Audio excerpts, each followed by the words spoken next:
우리가 사는 이 세상은 이제 하나님의 음성을 듣지 않고서는 살 수 없는 세상이 되었습니다. 사람의 말이 넘쳐나고 마귀의 소리도 공중에 가득합니다. 우리는 또 모르는 것이 너무 많습니다. 문제를 해결할 지혜도 부족하고 내일 일을 어떻게 살아야 할지도 모릅니다. 아는 것이 너무 없습니다. 그래서 모든 것을 아시는 하나님의 인도하심을 받아야 합니다. 하나님의 음성을 듣고 하루하루 살아야 합니다. 하나님의 도우심을 받아서 일생을 살아가는 것입니다. 이 세상에는 우리를 돕겠다고 하는 말들이 넘쳐납니다. 우리를 행복하게 만들어 주겠다고 하는 말들도 온갖 모양으로 쏟아지고 있습니다.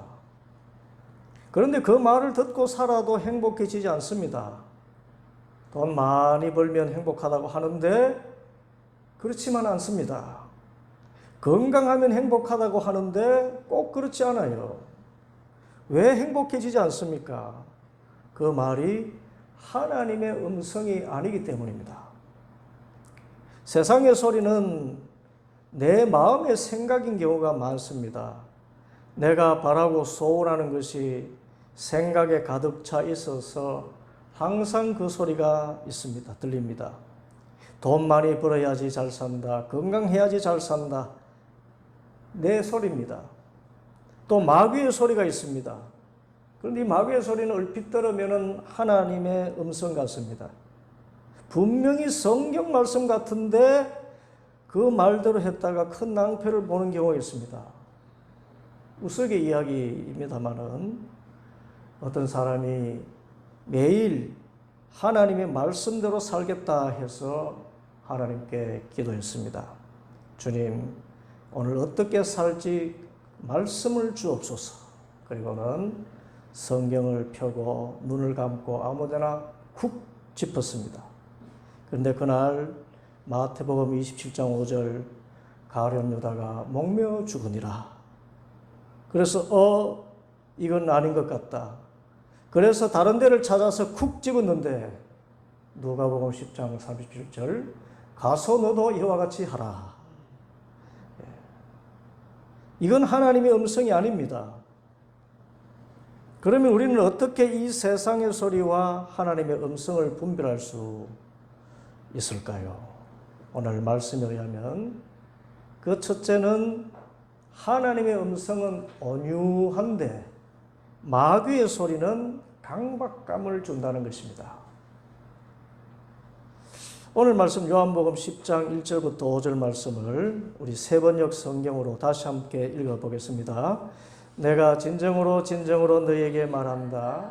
양 우리에 들어갈 때에 문으로 들어가지 아니하고 다른 데로 넘어 들어가는 사람은 도둑이요 강도이다. 그러나 문으로 들어가는 사람은 양들의 목자이다. 문지기는 목자에게 문을 열어주고 양들은 그의 목소리를 알아듣는다. 그리고 목자는 자기 양들의 이름을 하나하나 불러서 이끌고 나간다. 자기 양들을 다 불러낸 다음에 그는 앞서서 가고 양들은 그를 따라간다. 양들이 목자의 목소리를 알고 있기 때문이다. 양들은 결코 낯선 사람을 따라가지 않을 것이고 그에게서 달아날 것이다. 그것은 양들이 낯선 사람의 목소리를 알지 못하기 때문이다. 자, 이 모습을 그려보시기 바랍니다. 목자가 자기 양떼들에게 낮에 풀을 뜯게 하고는 저녁에 우리로 모아드립니다. 그런데 그 우리는 그 목자 혼자만 사용하는 우리가 아니라 여러 목자들이 서로 다른 양들을 한 곳에 모아들인 그런 우리입니다. 이제 아침이 되었습니다.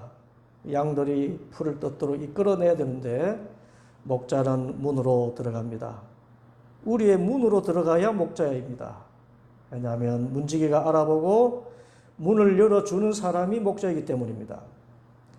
이제 목자가 우리에 들어가서 자기 양들의 이름을 부릅니다. 양들의 이름을 불러요. 하나하나 수십 마리의 양이든 그 하나하나 별명을 지어서 부릅니다. 하양이, 꾀돌이, 멍순이, 얼룩이. 여러분, 실제 목자가 오랫동안 양을 치면 자기 양의 특징을 다 구별한다고 합니다. 그래서 그 수십 마리, 수백 마리 양들에게 이름을 다 지어준다 그래요. 그리고 매일 이름을 하나하나 부르니 양들이 그 목소리를 알게 됩니다.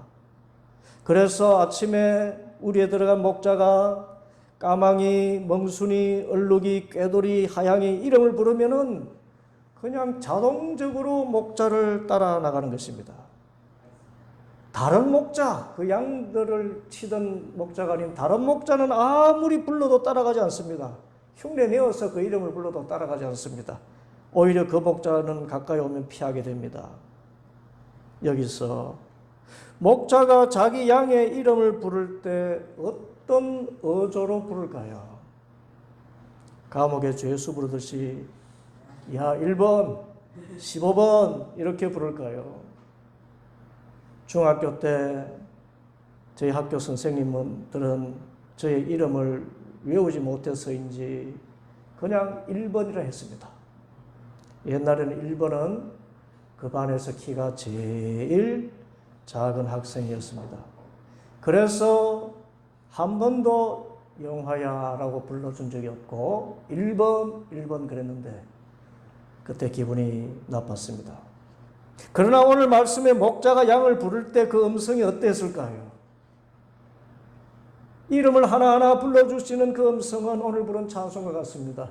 온유한 주님의 음성 내 귀에 속삭이네. 주님의 음성은 온유합니다. 따뜻하고 부드럽습니다. 결코 야단치는 소리, 큰 소리 내지 않습니다. 갑자기 불러서 깜짝 놀라게도 하지 않습니다. 양들이 그냥 그 음성을 듣고 졸랑졸랑 따라갈 정도로 다정하고 맑고 깨끗한 음성입니다. 하나님의 음성이 이렇습니다. 하나님의 음성은 언제든지 우리를 인도하시지 강요하지 않습니다. 그냥 정감이 넘쳐서 저분을 따라가면 정말 행복해지겠다는 생각이 듭니다. 반대로 마귀의 소리는 강박감을 심어줍니다. 너 이거 안 하면 죽어. 적시해. 너 지금 이 말 안 하면 큰일 난다. 지금 빨리 이야기해라. 그래서 급하게 말을 내뱉고 보지요. 그러고 보면 그 상대는 그 말을 듣고 마음이 상해서 두 사람의 관계가 완전히 파탄납니다. 마음이 급박하게 충동적으로 강박적으로 일어나는 그 생각을 하나님의 음성이라고 생각하면 안 됩니다. 이것은 마귀의 음성입니다. 그 결과는 파탄입니다. 하나님은 절대로 우리를 강요하지 않으십니다. 다만 친절하게 인도하십니다. 우리 삶이 어느 때 참으로 고달프게 느껴지고 힘든 일이 막 찾아올 때 그때 주님 앞에 기도할 때 하나님은 이렇게 말씀하십니다.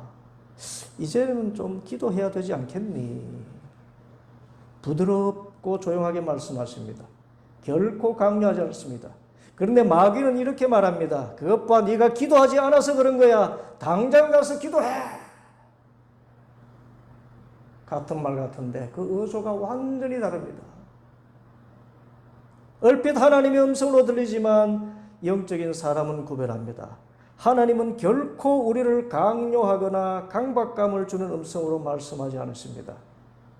그래서 내 생각에 자꾸 강박감이 생기고 조급하게 느껴진다면 이것은 하나님의 음성이 아니구나 구별할 수 있어야 됩니다. 강박감으로 말하면 의무와 책임을 다했다는 생각은 들 수 있어도 결코 영적인 만족이 없습니다. 반대로 부드럽고 따뜻한 주님의 음성을 들으면 마음에 스스로 고요한 반성이 일어나고 매우 자발적으로 그 일을 하게 됩니다. 그 열매는 평안입니다. 둘째로 하나님의 음성을 분별하는 방법은 그 내용을 살펴보는 것입니다. 여러분, 성경은 하나님의 말씀이지요. 하나님의 음성과 같습니다. 디모데후서 3장 16절 모든 성경은 하나님의 감동으로 된 것으로 교훈과 책망과 바르게 함과 의로 교육하기에 유익하니라 말씀했습니다. 그런데 마귀도 성경에 없는 말을 하지는 않습니다. 그런데 언제든지 성경을 왜곡하는 것이 마귀입니다. 어떤 자매가 있었는데 기도 중에 하나님의 음성이 들려왔습니다. 딸아, 너 아프리카 선교사로 가거라. 여러분, 이 선교가 하나님이 얼마나 기뻐하시는 일입니까? 그런데 또다시 음성이 들려왔습니다. 네가 지금 다니는 교회에 담임 목사와 함께 가거라. 그 자매는 미스이고 담임 목사님은 사모가 있는 유부남입니다. 그런데 이런 음성이 들렸다는 것입니다. 여러분, 이것이 하나님의 음성입니까? 아닙니다. 마귀의 소리입니다. 어떻게 간음하지 말라 하신 하나님께서 한 가정을 깨고 그 사람하고 영적인 동반자가 되어서 선교하러 가라고 하신다는 말씀입니까? 내용이 틀렸습니다. 어느 교회 성경 공부반이 참 은혜로웠습니다. 남녀가 함께 참여하는 성경 공부반이었는데 서로 삶을 나누다 보니까 그 가운데 연인이 생겼습니다. 그런데 남자 여자 모두 가정이 있는 유부남 유부녀였어요. 그런데 두 사람 다 이혼하고 이 남자 이 여자와 결혼하겠다고 했습니다. 교회가 발칵 뒤집어졌습니다. 성경 공부하다가 그 두 사람이 하는 말, 이제야 이상적인 사랑을 찾았다. 하나님이 사랑하는 사람과 새 삶을 살라고 하신다. 마귀의 음성입니다. 하나님이 하나님 스스로 정하신 계명을 거스르는 음성을 주실 리가 없습니다. 어떻게 간음을 사랑이라고 포장합니까? 왜곡입니다. 사랑은 하나님의 성품이고 하나님 자체인데 사랑이라는 이름으로 간음하는 것은 하나님의 뜻이 아닙니다. 마귀의 음성입니다. 하나님의 말씀을 왜곡한 것입니다. 우리 하나님의 음성은 목적만 사용되는 것이 아니라 방법도 똑같이 사용됩니다. 우리가 곧잘 마귀의 음성에 속는 이유는 목적이 너무나 하나님의 뜻에 합당하기 때문입니다. 여러분, 아프리카 선교 가는 것 얼마나 하나님이 기뻐하신 뜻입니까? 서로 사랑하는 것 예수님 최고의 계명 아닙니까? 그런데 방법이 간음은 아닙니다. 방법이 하나님의 뜻에 어긋나면 아무리 목적이 합당해도 그것은 마귀의 음성입니다. 그래서 목적과 방법 사이에서 사람이 시험을 받게 됩니다. 마태복음 4장 예수님의 시험 이야기입니다. 마귀가 어떻게 예수님을 시험합니까? 이 마귀가 모두 하나님의 말씀을 사용해서 시험했어요. 첫째는 네가 만일 하나님의 아들이거든 이 돌들이 떡덩이가 되게 하라. 하나님의 아들은 하나님이시지요. 그래서 하나님과 같이 전능하신 창조주니까 이 돌을 떡덩이같이 변화시켜 보라. 그렇게 이야기했습니다. 그런데 왜 멀쩡한 돌을 떡이 되게 합니까? 돌은 돌이고 떡은 떡이지요. 왜 뒤죽박죽 섞어 놓습니까? 무엇 때문에 그렇게 합니까? 방법이 틀린 것입니다. 둘째로는 성전 꼭대기에서 뛰어내리라. 하나님께서 천사를 동원해서 다치지 않게 해주실 것이다. 이 말씀 분명히 시편 91편에 하나님을 의지하는 사람이 발에 돌에 부딪히지 않도록 지켜주시겠다는 말씀이 있습니다. 그런데 왜 성전 꼭대기에서 뛰어내리라 합니까? 하나님이 지켜주시나 안 지켜주시나 시험해 보는 것 아닙니까? 방법이 틀렸습니다. 셋째로 마귀에게 절하면 천하 영광 다 주겠다. 하나님을 믿는 사람은 하늘의 복과 땅의 복을 다 주신다고 하나님께서 약속했습니다. 그런데 왜 마귀에게 절하라고 합니까? 방법이 완전 틀렸습니다. 하나님께 절해야지 왜 마귀에게 절하라고 합니까? 이처럼 마귀의 음성은 얼핏 하나님의 음성과 같이 들리지만 그 방법이 완전히 성경을 왜곡한 것입니다. 방법이 틀리고 또 성경 말씀을 비틀어 놓았습니다.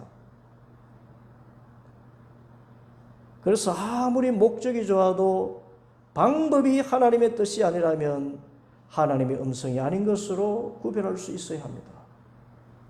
셋째로 하나님의 뜻을 분별하는 방법은 평안이냐 불안이냐입니다. 하나님은 하나님의 음성대로 하면 평안을 주실까요? 불안을 주실까요? 평안을 주셔요. 절대로 불안을 주지 않습니다. 반대로 마귀는 그대로 하면은 처음에는 기쁜 마음이 생기다가 바로 죄책감과 불안에 잡히게 됩니다. 열매가 불안입니다. 죄를 예로 들자면 하나님은 혹 내가 잘못 살고 있을 때 내 죄가 무엇인지를 깨닫게 해주시는데 정말 조목조목 이게 너의 죄다 깨닫게 해주십니다. 그런데 그 깨달음을 주실 때 그 음성은 온유한 음성이지 결코 정죄하는 음성이 아닙니다. 그래서 그 깨달음대로 사랑의 주님 앞에서 회개하면 마음에 큰 평강이 옵니다. 주님께서 내 죄를 씻어주셨다. 그런데 마귀는 내 죄를 깨닫게 할 때 조목조목 깨닫게 하는 것이 아니라 내 존재 자체를 죄인으로 정죄합니다. 하나 잘못했다고 해서 전체를 너는 걸러먹었다고 말합니다. 이러고도 네가 20년 하나님 믿은 사람이야? 어떻게 말씀은 줄줄 외면서 실천이 없어 비난합니다. 여러분, 깨닫고 회개하는 것과 비난받고 죄책감에 시달리는 것은 하늘과 땅의 차이, 하나님과 마귀의 차이입니다. 하나님의 음성과 마귀의 음성은 이렇게 다릅니다. 아니, 틀립니다.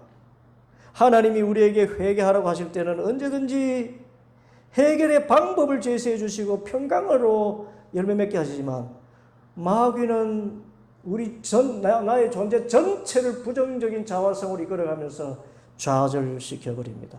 불안을 줍니다. 물론 우리가 예수님을 믿은 시간이 길수록 말씀대로 살아야 됩니다. 그러나 그렇게 살지 못했다고 하나님이 우리를 정죄하시지는 않습니다. 너는 걸러먹었어. 너는 가짜 예수쟁이야. 그렇게까지 비난하지 않았습니다. 그저 깨달음을 주시지요. 이렇게 하는 것은 마귀입니다. 마귀는 죄책감에 시달려서 결국은 하나님 너무 무섭다. 싫다. 내가 조금만 잘못해도 저 패는 분이다. 그렇게 해서 하나님에게서 달아나게 합니다. 그러나 하나님은 깨닫게 하셔서 회개하고 평안을 얻게 하십니다. 로마서 8장 34절입니다. 누가 정죄하리요? 죽으실 뿐 아니라 다시 살아나신 이는 그리스도 예수시니 그는 하나님 우편에 계신 자요 우리를 위하여 간구하시는 자십니다. 누가 우리를 정죄하리요? 하나님은 우리를 정죄하지 않으십니다. 오히려 내가 죄를 지었다 해도 나를 사랑하셔서 대신 죽으신 그 하나님의 사랑을 깨닫게 하시고 다시 살아나셔서 지금도 하나님 우편에서 나를 위해서 간구하는 분이심을 깨닫게 하심으로 주님께 그 죄를 자복하고 회개하여서 변하여 새 사람 되게 하시고 우리 마음속에 평강을 회복할 수 있도록 이끌어 가시는 주님이십니다. 나의 죄를 대신해서 십자가에 피 흘려 죽으신 분이 어떻게 내가 죄를 지었다고 정죄하시겠습니까?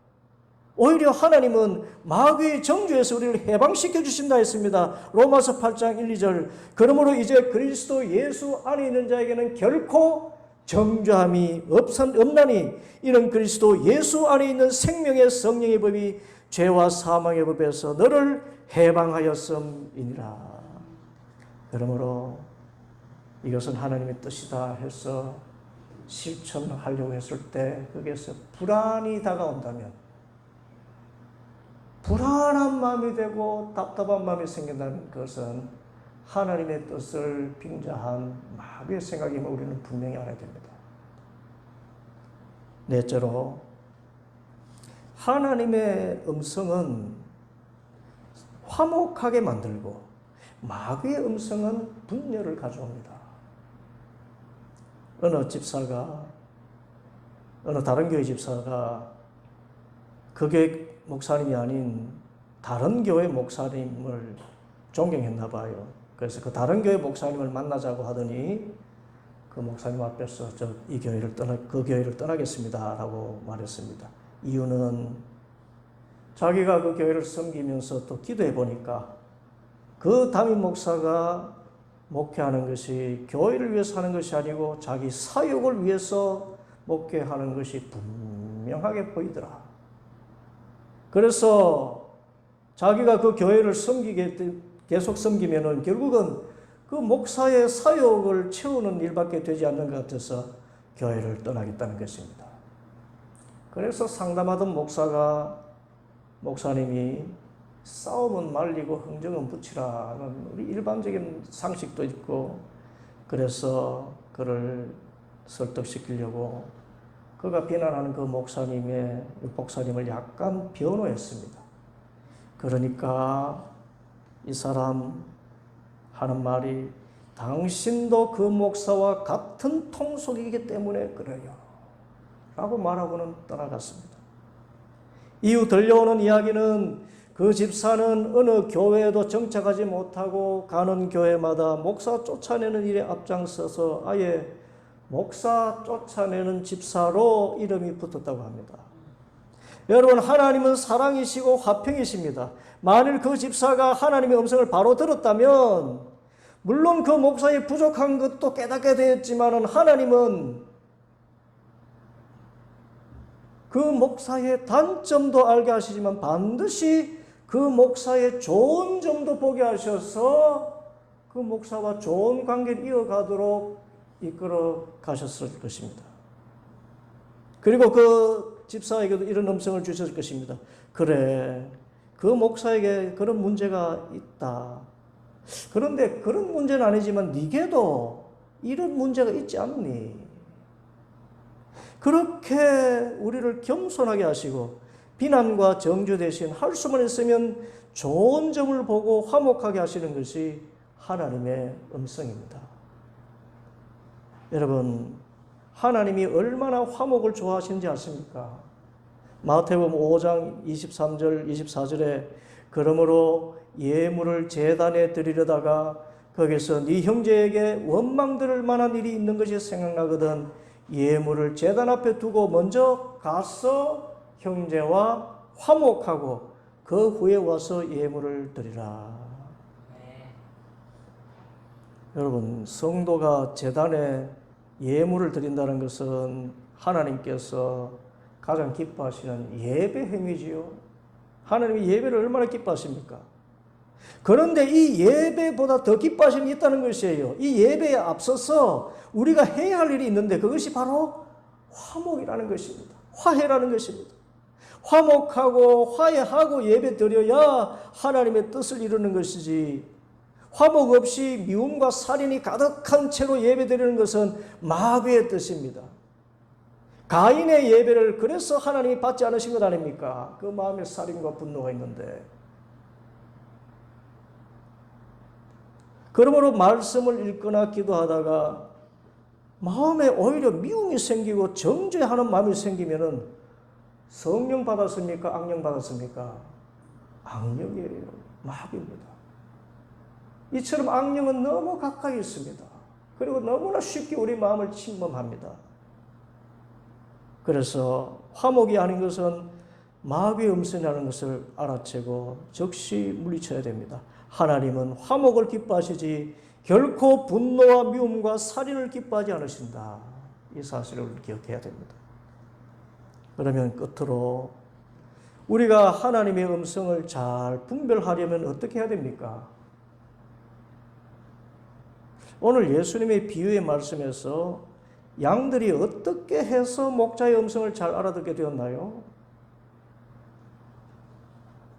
목자의 편에서 보면 양들에게 사랑의 음성을 들려주고 온유한 음성을 들려주시고 이름 하나하나 불러주시는 그 깊은 관심과 사랑의 배려이겠는데, 양의 편에서 보면 어떻습니까?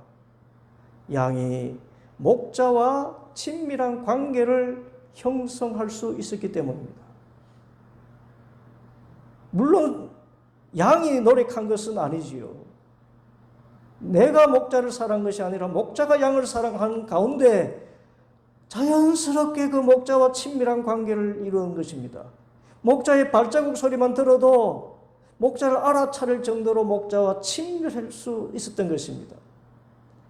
오늘날 우리 성도들이 하나님의 음성을 듣고 분별하는 것도 마찬가지입니다. 하나님과 더욱 친밀하게 지내는 것입니다. 여러분, 하나님하고 친합니까? 하나님 하면 좋아가지고 이렇게 마음에 설렙니까? 그러면 하나님 음성을 듣게 돼요. 그러면 구체적인 방법이 무엇입니까? 그것은 하나님의 말씀인 성경을 많이 읽고 깊이 묵상하면서 하나님의 음성과 하나님의 뜻에 친숙해지는 것입니다. 그래서 하나님과 친했던 다윗이 이렇게 고백했지요. 시편 1편에 복 있는 사람은 하나님의 말씀을 밤낮으로 묵상하는 자로다. 또 여호수아 1장 7절 8절에 이 율법책의 말씀을 늘 읽고 밤낮으로 공부하여 이 율법책에 씌어진 대로 모든 것을 성심껏 실천하여라. 그러면 네가 어디로 가든지 너의 주 나 하나님이 함께 있겠다. 이보다 친밀한 관계가 어떻게 있습니까? 함께 있는 그 친밀함. 그러면 그 음성은 그야말로 그냥 듣는 거지요. 함께 계십니다. 그 함께 계시는 이유가 뭡니까? 말씀입니다. 말씀을 읽고 묵상하고 공부하는 것, 그것이 하나님이 함께 하시는 것, 그와 친밀하게 지내는 것, 같은 차원에서 이루어지는 것입니다. 그러므로 우리 모두가 하나님의 말씀을 밤낮으로 읽고 묵상하고 공부 열심히 해서 하나님과 친밀해지기를 바랍니다. 그래서 하나님이 언제나 함께 계시고 그 음성을 들려주셔서 마귀의 소리 물리치고 주님의 사랑의 깊이와 넓이와 높이와 길이를 온전히 아는 장성한 그리스도인으로 살아가기를 간절히 소원합니다. 아멘. 우리 기도하겠습니다.